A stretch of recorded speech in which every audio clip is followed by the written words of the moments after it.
Welcome to this session for Lincoln Heights Middle School, Room 116, English Language Arts. Today is January 21st. We're going to be talking about main or central idea or message, along with relevant and irrelevant information. And if you have one, you can decipher the next two. Before we begin, I want to go over Tuesday's information. I'm going to share my screen. Before I share my screen, I'm going to turn these white. This way you cannot read them. There we go. And I'm going to ask for some volunteers. I'm sharing my screen now. I'm going to ask for some volunteers. We said that the type of nonfiction, I have opened the informational text passage template, the assignment for day one. We said that the type of nonfiction was narration. And the reason it was narration, because it was an autobiography, and Frederick Douglass is just telling his story. That's all he's doing. And there you go. The evidence from the text is that Frederick Douglass is telling us his story from childhood and beyond, such as when he learned to read. So that your screen sharing is paused. Why would my screen sharing be paused? Why would that be the case? That makes no sense at all. There, now I'm sharing my screen, chat, and participants. There we go. I've got everything I need open on my screens. Here we go. Now, I'm going to ask you, students, to type in the chat, what organizational pattern, I think I spelled that wrong, organizational, Layla, great job. Pattern is this narrative. And that should have been a question mark. Bam, there. Great job, great job. Got some answers up in here. Let's go.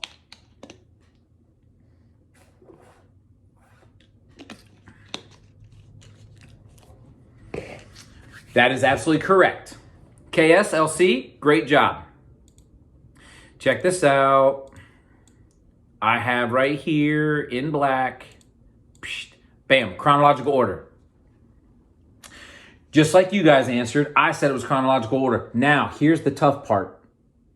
What within the text tells us or signifies that it's chronological order? What in the text? And that's a tougher question. So can you type in the chat, how do we know?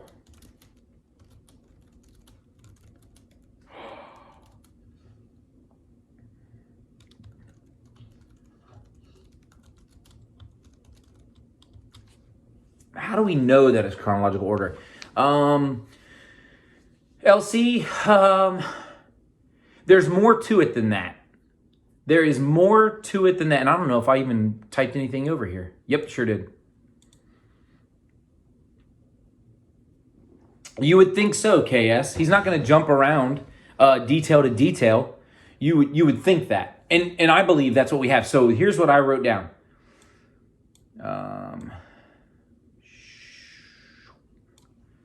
Put it in bold, not bold, black. Frederick Douglass started the essay by meeting his mistress and then introducing his mistress, should have said, and then moved forward from there. He was introduced to his mistress. He talks about his mistress and how she used to teach him sort of the little things here and there, but then she stopped. And then so from there, he had to go out into the streets and talk to the little white kids. And then from there, he returns back to Master Hugh and then keeps moving on. So it is in chronological order in that aspect. And the other way to say this is he's not offering a solution to any problem. He's not comparing and contrasting any two things. He's not providing a main idea along with supporting details. So we're using, what do we call that? When we select the what isn't an answer. Process of elimination. There it is. We can use process of elimination to whittle our way down to chronological order.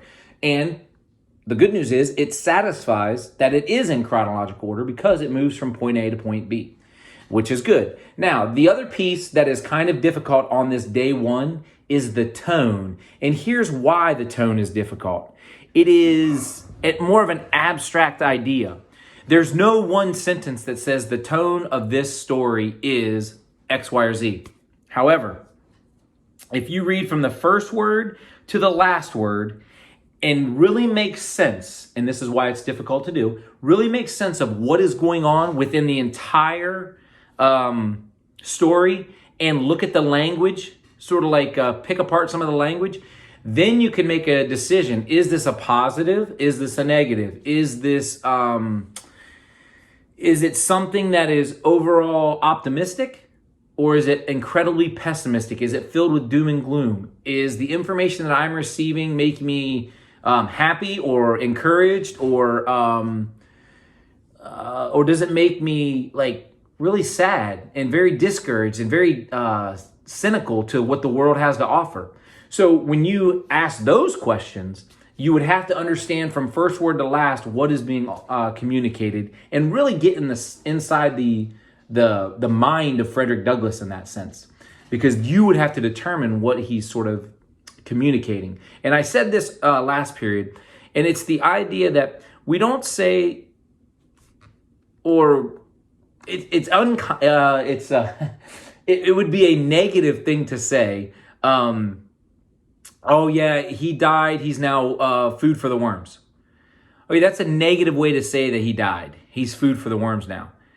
In the positive way, the more less direct way is to say he's passed on. So that's how you would say that. And if all of the language talks about being, passed on, or, he's in a better place now, that would signify something of a more positive tone. But if everything, I'm glad that guy's gone, he was a thorn in my side, that would be more of a negative way to view things. He's now fish food. So but there you go. So that's the idea of tone. So when you get down to what is the author's tone, you're going to have to really decipher what is being said by Frederick Douglass and how is he putting it. Now, tone is an abstract, like it's not very concrete. You got to think about it a lot. Just like today's assignment. Today's assignment, day 2, what is the central message of the text? Once you figure out what the central message is, you can then determine what is relevant or information that matters and irrelevant information that doesn't really matter. If you were telling a story about Mr. Neiman's class and you said he had a dog crate behind him, that wouldn't be, depending on what your story is, if you were just trying to communicate, yeah, no problem, LC, no problem. If you were telling a story about today's class and how you were talking about tone and you were talking about central message, the fact that I have a guitar case next to a dog crate is irrelevant. It doesn't matter. The fact that I have a sweatshirt on instead of a t-shirt does not matter. If the main point of your story is the discussion of tone and central message, none of that matters. The fact that you might have PJs on or that you're laying down instead of sitting up, probably not going to matter much. That's irrelevant information, stuff that you do not need to pass along. However, Mr. Neiman spent 5 minutes telling us about this movie called Rocky and then made a point about that. That would be very relevant information to central message. So when we talk about relevant and irrelevant information, you have to understand that relevant matters. Irrelevant does not matter. If you took that out, it would not change anything. Okay? So let's talk about central message. Central message is the overarching or the underlying theme or message that is at play. So I'm going to ask a question. I'm going to ask a question in the chat.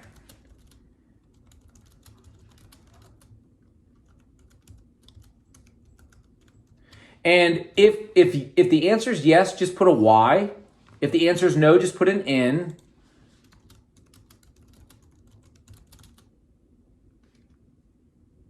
Boom, here we go. The question is, have you ever seen or even heard of the movie Rocky? Got me an N, got me a Y, got me another Y. Okay, here we go. Good, good. And it's okay if you haven't seen it. It's fine. Okay. Quite a few yeses, a couple no's, not a big deal. My whole point is, for it, and I'll tell you just a little quick thing about it. It's a guy who grows up in Philly, and he, for whatever reason, he's training, and I don't remember the reason. He's training to become a boxer, and he meets this lady at a pet store, and he falls in love. They get married, or they're getting ready to get married, and she's trying to figure him out. He's trying to figure her out. He's trying to figure out his life, and he makes the point that he just wants to challenge. He just wants to challenge himself. Can I do it? So my question to you is the movie Rocky,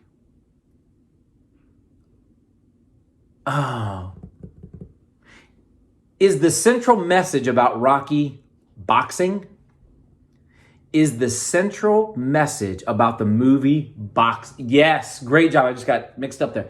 Is the central message about the movie Rocky boxing? Is that the central message, boxing? And LC says no. And guess what? She's never even seen the movie. And no. KS says no. That's correct. And so now here's the deal. If you're answering yes, if you're saying, yeah, I've seen the movie, it is all about boxing. We've moved into 8th grade now. And this is why some kids lose their footing in 8th grade, because we're talking about higher level thinking here. And it's important that you understand this. The movie uses boxing as a vehicle to tell of a central message. That central message is one of dedication, one of commitment, one of sacrifice, one of pushing your limits. So these elements, sacrifice, commitment, challenge, personal challenge, that is the central message. They're just using boxing as a vehicle to get us to learn that message. It'd be no different than the fact that we, back in October, talked about Greek mythology. We, back in November, talked about Greek mythology, or horror genre, sorry. In October, we talked about horror. In November, we talked about Greek mythology. Do I care that you know all the Greek gods and goddesses? Not necessarily. However, picking up on theme, that's huge. That is an 8th grade task that we've been given that we need to teach to the 8th graders. So here we go, central theme. Here's one more movie, and this might make a little more sense because it's a little more relevant. There's a movie entitled Soul. Have you seen this movie? It's on Disney Plus right now. Okay. Oh, yes, yes, yes. So MKNH, yep, we've all seen it. Good stuff. Looks like a lot of people have seen it. Let's go that route. Would it be fair for me to say that this movie's central message is that jazz is awesome? That jazz is the best style of music? Or is anything about jazz correct? The answer is no. That's not what the central message is. That is a vehicle to learn. It's just it's a piece of information floating. But the central message is something totally different. And I won't give it away for those of you who have not seen it. But it is something totally different than just jazz. They could have used anything to teach that message, that central message. They could have used soccer. They could have used guitar, School of Rock. Yeah. They could have used just about anything as a vehicle to tell that central message. Now, what does the movie Rocky, what does the movie Soul have to do with any of today's lesson? Well, simple.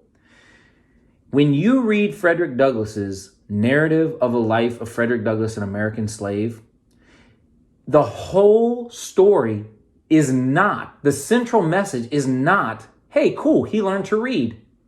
That is not the central message. And I mentioned this last class. If in 2nd and 3rd and 4th grade, that's what you picked out, good. I'm glad you picked that out. Even in 5th grade, I'm glad you picked that out, that he learned how to read. And he did so with obstacles in his way. That is good that you answered that way in 3rd, 4th, and 5th grade. However, now that you're in 8th grade, we're looking for a bigger picture. We need to elevate our thinking a little bit. We need to ask ourselves, what is the true central message that Frederick Douglass is communicating? Now, somebody gave me a private message last class, and they nailed it, and they did a great job of it. So what I'm asking you to do right now is think about what the central message is concerning the Frederick Douglass narrative. Quick point of note, when you type that in here, it can be one sentence, or if you have to bleed into 2, go ahead. It should not be more than 3. It should not be more than 3. 1 is fine, 2 is acceptable, but 3 might be the limit, okay? So think about this: who, what, and why. When you are thinking about the central message, who, what, and why. I've already stated that Rocky is not necessarily about boxing. The movie Soul is not necessarily about jazz. Therefore, if you're automatically thinking that the life of Frederick Douglass is not about him learning to read, you're at least on the right path. Although that is a part of it, there's a greater message that's being communicated. And it's kind of difficult to pick up on, especially if you've never done this type of thing before. However, I cannot stress this enough. Number 1, you have the story. It's only 5 pages, and I say 5 loosely, okay? It's only 5 pages. What you need to do is get a grasp of what the first word all the way to the last word and all points in between is truly trying to communicate. At that point, you could say who, what, and why. Now that you have the central message, the big idea that Frederick Douglass is trying to communicate in those 5 pages, you can then determine what is relevant, important, germane to the story information, and you can tell me what is irrelevant information. If you need to write this down, write it down. The fact that Frederick Douglass wore a size 10 shoe is irrelevant. The fact that he was 5'9" is irrelevant. That does not matter. The fact that he had salt and peppered hair doesn't matter. The fact that he had hair is irrelevant. That information does not matter. However, there is information that is incredibly important that would be listed under the relevant information. Okay? So there is certain information that is relevant, certain information that is irrelevant. But both of these points depend upon what you decide is the central message. And with that, I'm going to challenge you to either stick around and try to figure this out, maybe bounce some questions back and forth through the chat, or if you feel confident that you know exactly what's going on and you just want to go back and reread the story, I'm totally fine with that. Reread the story, answer the just day 2's questions, go for it. Do it, make it happen, okay? Whatever you choose to do, you can do now. Leave or stay. Should I stay or should I go now? I'm just kidding. I really don't like that song.